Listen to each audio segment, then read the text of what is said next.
Hello, I'm the nostalgia critic guy. Remember it? I fucking hate Biodome. I fucking hate Biodome. I fucking hate Biodome. I fucking hate it. I hate it. I hate it. I hate it. I hate it. Thank you.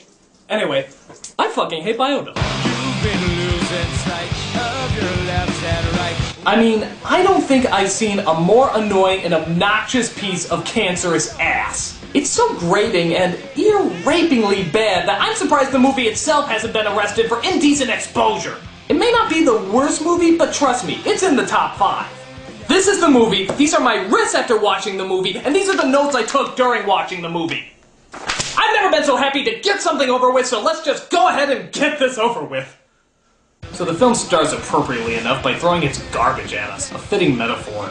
We see our main stars listed, Pauly Shore and Stephen Baldwin, which honestly begs the question, how bad do you have to be listed under Pauly Shore? The credits roll on like a cinematic ransom letter until the story finally begins. The place is the Arizona desert. Here, a team of scientists and investors has come together to create the first space station on Earth. A self-contained world, a pure environment. Their mission will be to sustain life for 1 year while living in harmony with nature. They're co-naming it the Really Stupid Experiment. Congratulations, Biodome 5, and good luck. So while that waste of time is going on, we cut to an even bigger waste of time. This playful scamp is named Squirrel, played by the devil's pubic hair himself, Pauly Shore. Paper covers rock to lose a buckwheat.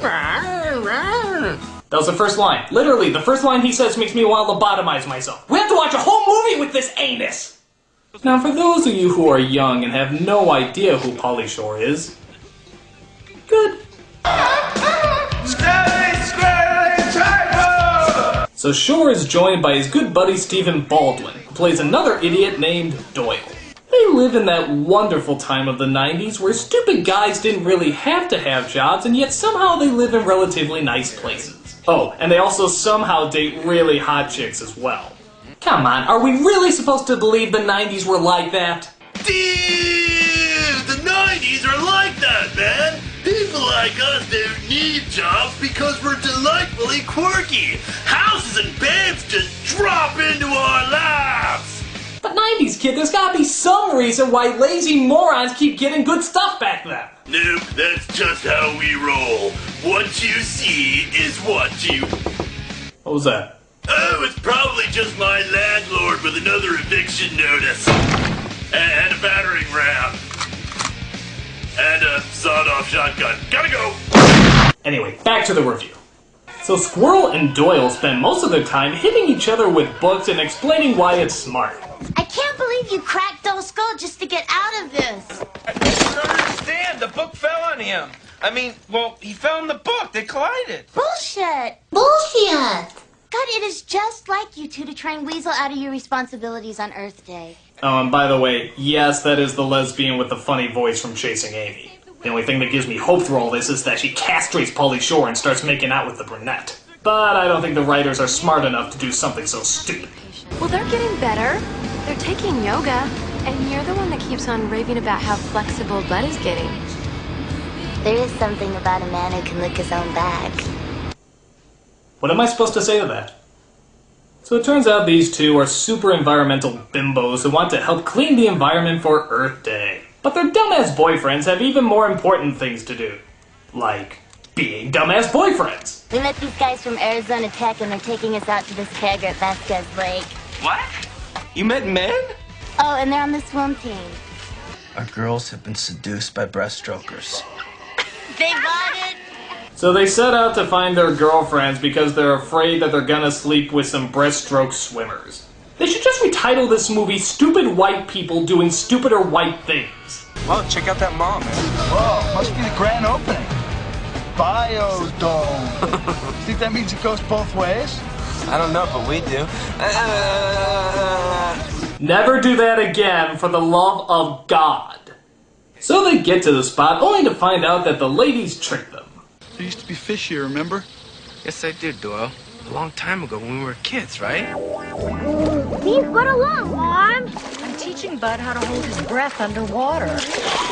Much better, Bud. Now let's try for 3 minutes. Yeah, you trying to tell a joke! You get a vast empty void of silence! So as they start to head back, they come across the Biodome, which looks more like Bio Pringles cans, as the 5 scientists get ready to head inside. Please, I would like to introduce my team. Mr. T.C. Romulus, our entomologist.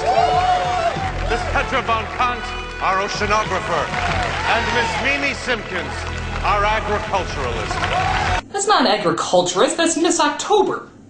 In fact, only 2 of these people look like real scientists, the rest look like fashion models. How phony is that? Haven't you seen any movie scientists that got white lab coats and messed up hair? Like Doc Brown, played by Christopher Lloyd. That was a scientist. These guys are GQ covers. They're insult to movie scientists everywhere. What would Christopher Lloyd say? Oh, that's good to know. Thanks, Christopher Lloyd.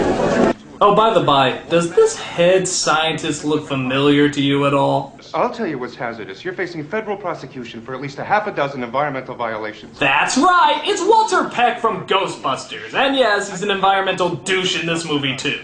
But one day to sustain life on new worlds far, far away. So Squirrel and Doyle sneak their way in to take a piss while the Nazi from Blues Brothers seals the biodome up with the scientists inside. But wait a minute. Oh no! They're not supposed to be in there! I smell shenanigans. Or in their case, shit-nanigans. Get them out now! The doors are sealed for 1 year. I can't open the doors. Because if I open the doors, the integrity of all the scientific data is compromised. Is this true? Yes, it's true. This man has no dick. Adding 2 more at this stage will throw the whole system off balance. Then the system will adapt. Ah yes, let's go over this again. They can either just open the door up and let them out, simply starting the countdown over again, or they can let these idiotic time bombs stay inside and most likely destroy everything. What did these morons study before this? The environmental impact of Bigfoot? So because space is tight, they had to have them stay in the janitor's closet, where the idea for this movie probably should have stayed. For the blanket. Choose the blanket. For fun.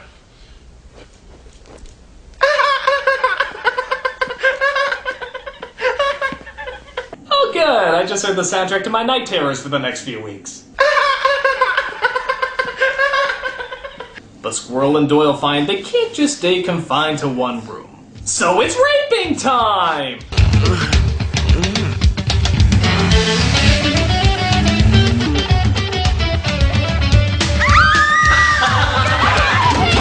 We're rapists and adulterers. Doyle, jungle friend to you and me. So, yeah, the majority of the movie is just these guys acting like douche monkeys as the audience scratches their head trying to figure out what's supposed to be funny about it. I'm a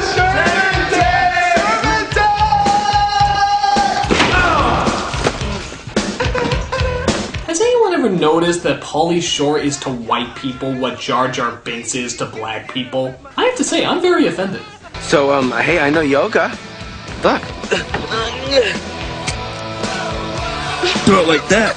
Hey, that's the best performance in the movie. Finding Pauly Shore funny. That is no easy task. Hey, wait. Okay, maybe I'll show you some other maneuvers later. Eventually, their girlfriends find out where they are as they go to visit them. Listen, maybe you're not aware of it, but we're a vital part of the homeo system. Don't you think your couch is having withdrawals? Don't you think you should get back to your Jennifer Tilly impersonation? We gotta go. Bye. Bye. Oh yeah, that's what I'm talking about. Touch each other. Ta-da! God damn it! I am so fat. No, you're not. Nobody likes me. People didn't like me in high school. Everybody loves you. Oh, thank you. You know, I think this film is the hot pockets of movies. Nothing substantial and most likely will cause diarrhea. You ready? Hot one, hot two, hot. I'm beginning to think this movie is the predecessor to all those really bad YouTube videos you see. You know, the ones where 2 dickheads do dickheadish things while one dickhead